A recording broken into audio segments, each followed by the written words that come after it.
வணக்கம், நான் கொற்றவை பேசுகிறேன்.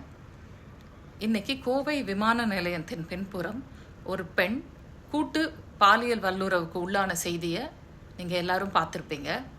இதை பார்த்த உடனே நீங்கள் எல்லாரும் வீட்டில் கோவப்பட்டிருப்பீங்க.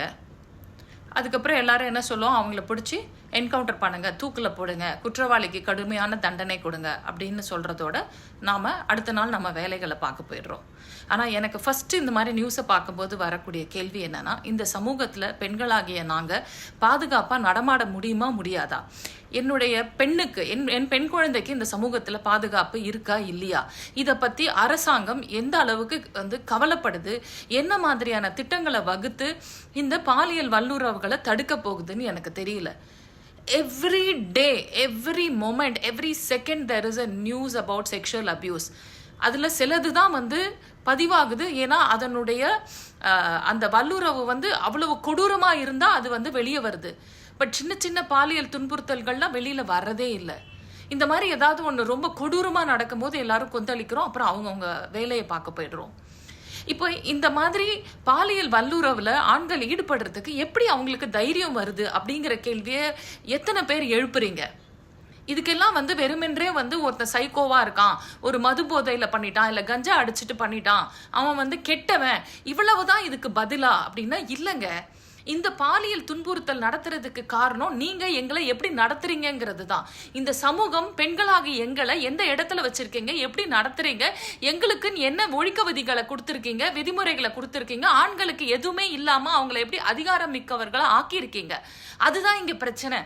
இது எல்லாத்தையும் தாண்டி ஒரு ஆணும் பெண்ணும் நட்போடு பழகினா அவங்கள எல்லா நேரமும் கலாச்சார காவல்ல ஈடுபடுத்துது இந்த சமூகம். அது மறைமுகமா நடக்குது, எல்லாரும் உட்காந்து பார்த்துட்டு இருக்கோமானா இல்ல. ஆனா இங்க கருத்தியல்னு ஒண்ணு நிலவுது. ஒரு ஆணும் பெண்ணும் ஒரு கடற்கரையிலயோ இல்ல ஏதோ ஒரு பார்க்லயோ இல்ல எங்கேயோ ஒரு சினிமா தியேட்டர்லயோ தனிமையில உட்காந்து அவர்களுக்குள்ள ஒரு பப்ளிக் டிஸ்பிளே ஆஃப் அஃபெக்ஷன் சொல்லுவாங்க, அதையே இங்க கேவலமா கொச்சையா தான் பார்க்கக்கூடிய ஒரு சமூகம் இது. ஒரு ஆணும் பெண்ணும் வயது வந்தவர்களாக இருந்தா அவர்களுக்குள்ள அன்பை அவங்க எப்படி வேணா வெளிப்படுத்திக்கலாம். ஆனா இங்க அப்படி நீங்க இருந்தா நீங்கள் ஒழுக்கம் கெட்டவர்கள், உங்களை துன்புறுத்துவதற்கு இங்கு அதிகாரம் இருக்கு அப்படிங்கிற ஒரு எண்ணம் நம்ம சமூகத்துல நிலவுது. அதனாலதான் நீங்க பாத்தீங்கன்னா யாராவது பார்க்ல பீச்ல நெருக்கமா இருந்தாங்கன்னா அங்க யார் வேணா அவங்கள போய் கேள்வி கேட்கலாம்.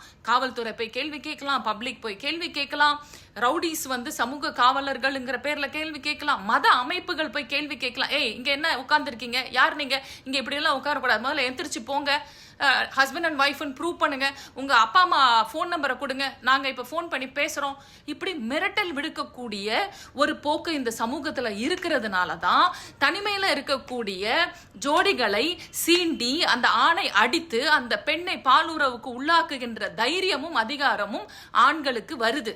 இது வெறுமென்றே குடிபோதை சம்பந்தப்பட்டதோ அல்லது ஒரு கெட்ட எண்ணம் சைக்கோபாத் சம்பந்தப்பட்டதோ மட்டும் கிடையாது. இந்த ஒட்டுமொத்த சமூகமே நோய்வாய்ப்பட்டிருக்கு. இந்த ஒட்டுமொத்த சமூகமே ஒரு சைக்கோ சமூகமா இருக்கு. பெண்களுக்கு எதிரான மனநிலையை கொண்டிருக்கு. உங்களை போன்றவர்களால், அதாவது பெண்கள்னா இப்படிதான் இருக்கணும்னு சொல்ற ஒரு குரூப் இருக்கு இல்லையா, உங்களை போன்ற சைக்கோக்களால தான் இந்த மாதிரி சைக்கோக்கள் உருவாக்கப்படுறாங்க. இதை எப்ப தடுக்க போறீங்க? பெண்களாகிய எங்களுக்கு எப்ப பாதுகாப்பு கொடுக்க போறீங்க? என்னுடைய மகளை நான் எப்படி தைரியமா வெளியில அனுப்புறது?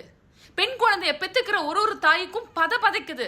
ஐயோ எனக்கு பிறக்கிறது பெண் குழந்தையா இருந்தா என்ன பண்ணுவோமோ அப்படிங்கிற ஒரு பயத்தை இந்த மாதிரி செய்திகள் ஏற்படுத்துது. இந்த மாதிரி பாதிப்புக்கு நானும் உள்ளாயிருக்கேன். எனக்கு பெண் குழந்தை பிறந்தா நான் என்ன பண்ணுவேன்னு இப்படி ஒரு அவலமான ஒரு சூழ்நிலையில பெண்கள் வாழ்ந்துட்டு இருக்கோம். ஆனா அரசியல் வேற எதிலையோ கவனம் செலுத்திட்டு இருக்காங்க. எத்தனையோ தடவை நான் பேசியிருக்கேன், எழுதியிருக்கிறேன். பாலியல் கூருணர்வை ஏற்படுத்துங்க, பாலின சமத்துவம் ஏற்படுத்துறதுக்கான வேலைகளில் ஈடுபடுங்க அப்படின்னு சொன்னா எல்லா நேரமும் இந்த மாதிரியான குற்றச்செயல்களை ஒரு தனிநபரனுடைய ஒழுக்கக்கேடாகவும் அவனுடைய மனநிலை பிரச்சனையாகவும் மதுபோதை பிரச்சனையாகவும் அல்லாது அதையும் தாண்டி பெண்களுடைய ஒழுக்கக்கேடாகவும், அதாவது நீ ஏன் இந்த மாதிரி ட்ரெஸ்ஸை போட்டுட்டு இந்த டைமுக்கு இங்க போன, நீ ஏன் ஒரு ஆம்பளையோட தனிக்காட்டுக்குள்ள போன, நீ ஏன் ஒரு புதருக்குள்ள இருந்த, இப்படிதான் கேள்வி கேட்கறீங்களே தவிர ஐயோ இங்க பெண்களுக்கு பாதுகாப்பு இல்ல, இது ரொம்ப மிக மிக மிக மிக ஆபத்தான ஒரு போக்கு போயிட்டு இருக்கு, இந்த பெண்களுக்கு பாதுகாப்பை ஏற்படுத்த என்ன பண்ணணும், நாம அரசாங்கத்துக்கு அழுத்தம் கொடுக்கணும் அப்படின்னு ஒரு சமூகம் சிந்திக்கவே மாட்டேங்குது. நாம வெறும் அதை செய்தியா தாங்க பார்த்துட்டு இருக்கோம். But some woman is going through that, some child is going through that. அதை தடுக்கிறதுக்கு நம்ம கிட்ட எந்த வழிமுறைகளும் இல்லைங்கிறது எவ்வளவு வெட்கக்கேடானது. பள்ளி அளவுல, கலாச்சார அளவுல, குடும்பங்களின் அளவுல ஒரு ஒரு பெண் பற்றிய சிந்தனையை மாத்தி அமைக்க வேண்டிய தேவை இருக்கு. ஆண்களுக்கு இருக்கிற அதிகாரத்தை உடைக்க வேண்டிய தேவை இருக்கு.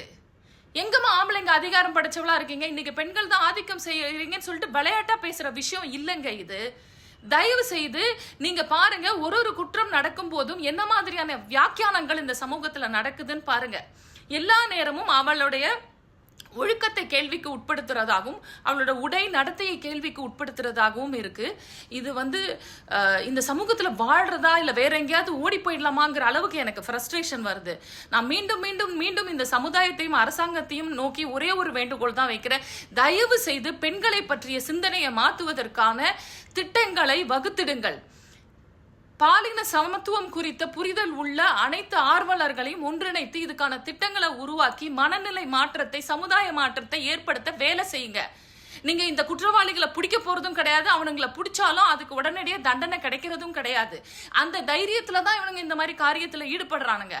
பிடிச்சா தூக்குல போட்டுருவாங்கன்னு தெரிஞ்சும் ஒருத்தன் எப்படிங்க ரேப் பண்ண துணிகிறான்? பிகாஸ் அவனுக்கு தெரியும் இங்க இந்த நீதித்துறை போக்கு அப்படிங்கிறது, அதனுடைய செயல்பாடுங்கிறது பல காலம் பிடிக்கும். நீங்க சந்தேகத்துக்கு அப்பாற்பட்டு நீங்க ப்ரூவ் பண்ணணும். ஒருத்தன் செக்ஷுவலா என்ன அசால்ட் பண்ணும்போது நான் என்ன வீடியோ கேமரா வச்சு ரெக்கார்ட் பண்ணிட்டு இருக்க முடியும்? அப்ப என்ன மாதிரியான எம்பவர்மெண்ட்டை நாம இந்த ரேபிஸ்டுகளுக்கும் இந்த வக்ரம் பிடித்தவர்களுக்கும் கொடுத்துருக்கோங்கிற கேள்வியை எழுப்புங்க.